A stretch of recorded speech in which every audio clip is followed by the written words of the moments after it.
Alhamdulillah,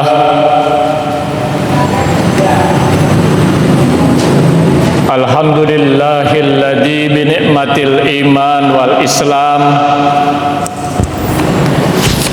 wa akramana bi khilafatina min jami'il alam. Asyhadu an la ilaha illallah wahdahu la syarikalah, lahul mulk wa lahul hamdu yuhyi wa yumitu wa huwa ala kulli syai'in qadir. Wa asyhadu anna Muhammadan abduhu wa rasuluh. Allahumma salli wa sallim wa barik ala Muhammadin wa ala alihi wa sahbihi wa man tabi'ahum bi ihsan ila yaumiddin. Amma ba'du fa ya ibadallah, usikum wa nafsi wa iyaya bitaqwallah faqad fazal muttaqun. Qala Allah Ta'ala fi kitabihil karim, a'udzu billahi minasy syaithanir rajim, bismillahirrahmanirrahim. Wa lanabluwannakum bisai'im minal khaufi wal ju' wa naqsin minal amwali wal anfusi was samarat wa basyiris sabirin alladzina idza asabatum musibah qalu inna lillahi wa inna ilaihi raji'un. Shadaqallahul adzim. Ma'asyiral muslimin, sidang Jumat rahimakumullah. Puji syukur kita panjatkan kehadirat Allah Subhanahu wa taala. Salawat dan salam juga kita haturkan kepada baginda Rasulullah Muhammad sallallahu alaihi wasallam.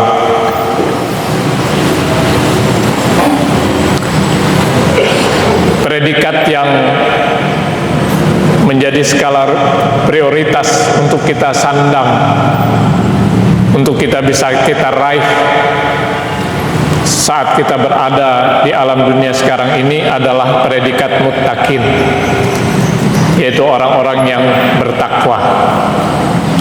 Karena kita pahami kemuliaan seseorang di sisi Allah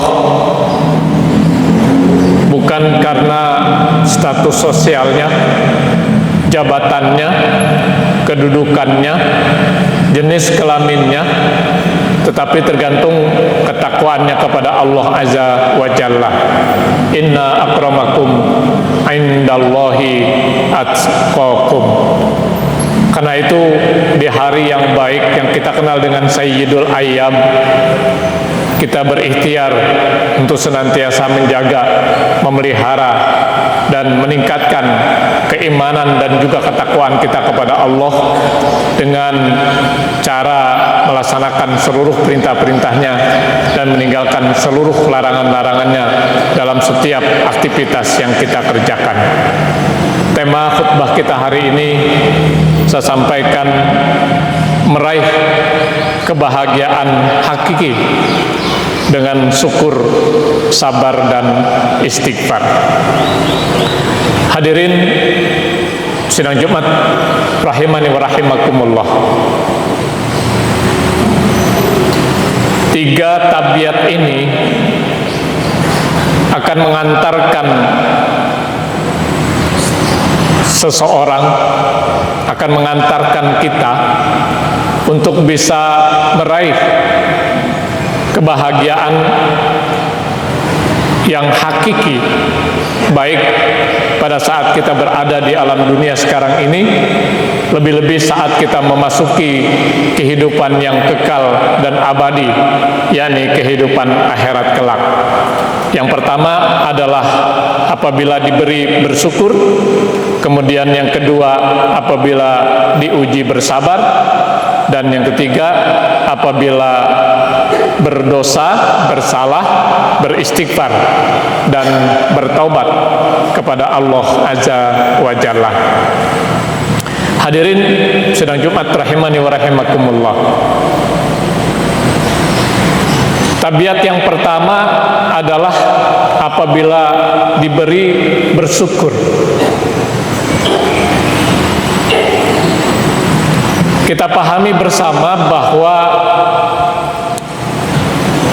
begitu banyak nikmat, karunia, anugerah yang senantiasa Allah Subhanahu wa taala curahkan dan berikan kepada kita. Kalau kita ingin hitung, tidak akan terhitung. Kalau kita ingin jumlah, tidak akan terjumlah. Kalau kita ingin bilang pun tidak akan terbilang. Hal ini Allah tegaskan sendiri dalam satu ayatnya, wa in ta'uddu nikmatallahi la tuhsuha. Kalau kamu ingin menghitung-hitung nikmat Allah, la tuhsuha, niscaya kamu tidak akan sanggup. Dan kita memang tidak perlu menghitung-hitung nikmat Allah. Yang penting adalah bagaimana kita mensyukuri nikmat karunia yang Allah Subhanahu wa taala sudah anugerahkan dan berikan kepada kita.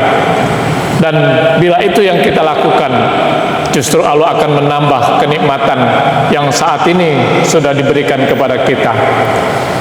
Bismillahirrahmanirrahim. La in sakartum la azidannakum wa la in kafartum inna azabi lasadid. La in sakartum, barang siapa yang bersyukur, kata Allah, la azidannakum, niscaya aku akan tambahkan. Wa la in kafartum, dan barang siapa yang kufur, tidak mau bersyukur, inna azabi lasadid, ingat sisaku sangat pedih. Artinya mudah sekali bagi Allah menghilangkan nikmat dan karunia yang saat ini diberikan kepada kita. Lantas timbul pertanyaan, bagaimana cara kita bersyukur? Secara singkat saya sampaikan. Yang pertama, bersyukur dapat kita lakukan dengan hati kita. Menyadari apa yang ada pada diri kita hakikatnya milik Allah, itu pertanda kita sudah bersyukur kepada Allah. Sehingga ketika itu hilang dari diri kita, kita tidak putus asa, tidak frustasi. Yang ada adalah tabah, sabar, sambil mengucapkan kalimat istirja, inna lillahi wa inna ilaihi roji'un. Kemudian yang kedua, bersyukur dengan lisan. Inilah ungkapan syukur yang paling ringan, dengan mengucapkan lapsun zalalah, kalimat thayyibah, alhamdulillah. Tepatnya adalah alhamdulillahirabbil alamin. Sedikit banyak nikmat yang kita dapati, kita ungkapkan rasa syukur kita dengan ucapan alhamdulillahirabbil alamin. Yang paling bagus sesuai dengan yang dituntunkan baginda Rasulullah Muhammad sallallahu alaihi wasallam. Dan yang ketiga, inilah ungkapan syukur yang paling sempurna, yaitu dengan menggunakan nikmat yang Allah berikan kepada kita sesuai dengan kehendak Allah. Diberikan nikmat sehat, kita gunakan untuk beribadah. Diberikan kelebihan harta, kita keluarkan zakat, infak, dan sodakonya. Ketika mendapatkan amanah sekaligus anugerah berupa keturunan, sebagai ungkapan syukurnya kita adakan walimatul akikah. Inilah ungkapan syukur yang paling sempurna, dengan menggunakan nikmat yang Allah berikan sesuai dengan kehendak Allah Azza wa Jalla. Dan yang keempat adalah dengan melaksanakan yang namanya sujud syukur ketika kita mendapatkan nikmat yang luar biasa ataupun terhindar dari mara bahaya. Ma'asyiral muslimin sidang Jumat rahimani wa rahimakumullah. Tabiat yang kedua untuk bisa memperoleh kebahagiaan yang hakiki adalah bila diuji bersabar. Bila diuji bersabar. Kadang-kadang Allah Subhanahu wa taala menguji kita dengan berbagai macam kenikmatan, dengan berbagai macam anugerah, dengan jabatan, kedudukan, dan kemudahan-kemudahan lainnya. Dan kadang-kadang Allah Subhanahu wa taala menguji kita dengan berbagai macam kesulitan, dengan berbagai macam penderitaan, berbagai macam musibah dan sejenisnya. Pada hakikatnya, baik kenikmatan maupun kesulitan, hakikatnya adalah ujian dari Allah Subhanahu wa taala. Lebih-lebih berkaitan dengan berbagai macam kesulitan, Allah menegaskan dan sekaligus mengingatkan kepada kita dalam surat Al-Baqarah ayat 155. A'udzubillahi minasyaitonirrajim. Bismillahirrahmanirrahim. walanabluwannakum bisai'im minal khawfi wal ju' wa naqsim minal amwali wal anfusi wat thamarat wa basyyiris sabirin alladzina idza asabatum musibah qalu inna lillahi wa inna ilaihi raji'un. Allah Subhanahu wa taala mengingatkan dalam ayat ini bahwasanya suatu saat kita semua akan diuji oleh Allah Subhanahu wa taala. Dalam ayat ini disebutkan dengan 5 hal. Yang pertama, dengan rasa takut. Walanabluwannakum bisai'im minal khauf. Yang kedua, wal ju', kelaparan. Yang ketiga, wa naqsim minal amwal, kekurangan harta. Yang keempat, wal anfus, kekurangan jiwa. Yang kelima, wasamarot, kekurangan buah-buahan atau paceklik. Wabasyiris sabirin, di akhir ayat disebutkan wabasyiris sabirin, dan berikanlah kabar gembira kepada orang-orang yang sabar. Siapa orang yang sabar? Alladzina idza asabatum musibah qalu inna lillahi wa inna ilaihi rajiun, yaitu orang yang apabila mendapat musibah seraya berkata, sungguhnya semua ini adalah kepunyaan Allah dan akan kembali kepada Allah Azza wa Jalla. Bahkan dalam sebuah hadis Rasulullah Shallallahu Alaihi Wasallam memberikan satu gambaran, memberikan satu perumpamaan tentang pribadi orang-orang mukmin, pribadi orang-orang yang beriman. Ajaban di amril mukminin, amat menakjubkan, amat mengherankan perilaku orang-orang mukmin, orang-orang yang beriman. Apabila dia mendapatkan nikmat, dia bersyukur dan itu baik baginya. Apabila dia mendapatkan musibah, dia bersabar dan itu baik baginya. Dan ini tidak terdapat kecuali pada pribadi orang-orang mukmin, orang-orang yang beriman. Ma'asyiral muslimin sidang Jumat rahimani wa rahimakumullah. Tabiat yang ketiga yang akan mengantarkan kita memperoleh kebahagiaan yang hakiki adalah apabila berdosa, apabila bersalah, dia istighfar dan bertobat kepada Allah Subhanahu wa taala. Dalam sebuah hadis Rasulullah Shallallahu Alaihi Wasallam mengingatkan berkaitan dengan tabiat kita manusia. Kata Rasulullah, kullu ibni adama khata' wa khairul khata'ina tawwabuna. Ya. Sesungguhnya setiap anak Adam itu tidak luput daripada kesalahan, dan sebaik-baiknya orang yang berbuat salah adalah orang yang bertaubat. Jadi berdasarkan hadis ini, Rasulullah Shallallahu Alaihi Wasallam mengingatkan kepada kita bahwasanya orang mukmin, orang muslim bukan orang yang tidak pernah berbuat salah, bukan orang yang tidak pernah berbuat kekeliruan, tapi orang mukmin adalah orang yang ketika dia berbuat salah, lantas dia ingat kepada Allah dan beristighfar kalau dari kesalahan-kesalahan kecil, dan bertobat bila kita melakukan kesalahan-kesalahan besar. Bila kita melakukan kesalahan kecil, istighfar yang kita lakukan selesai kita melaksanakan sholat, itu juga akan menjadi wasilah kesalahan kecil kita diampuni oleh Allah Subhanahu wa taala.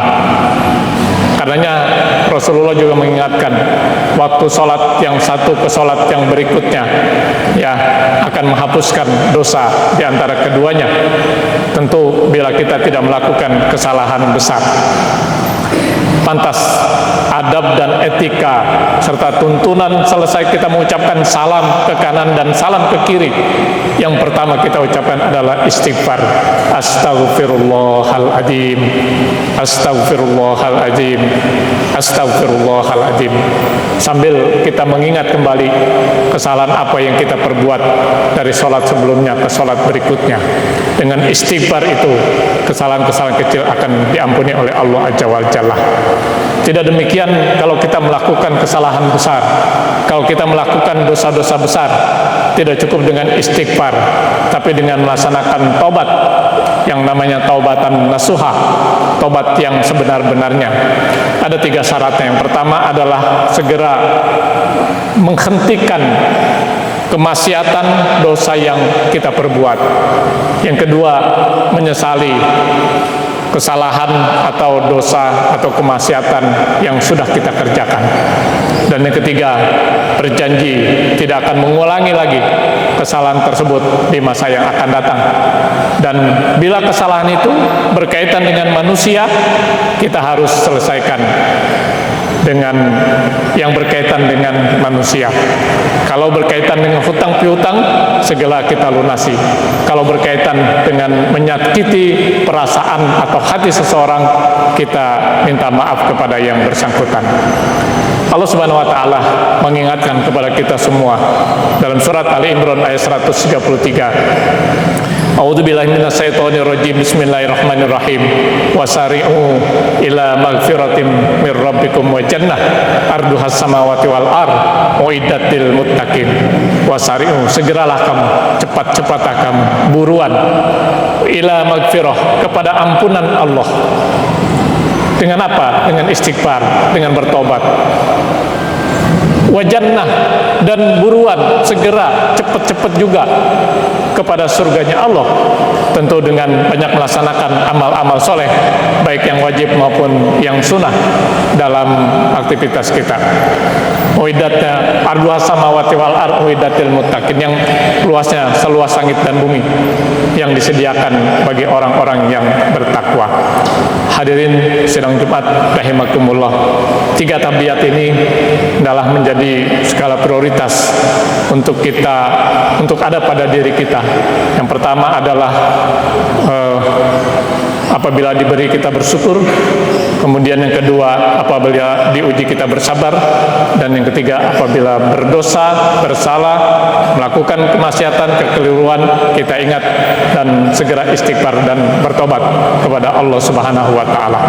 Barakallahu li wa lakum fil Qur'anil azim wa nafa'ani wa iyyakum bima fihi minal ayati wa dzikril hakim wa taqabbal minni wa minkum tilawatahu innahu huwal ghafurur rahim.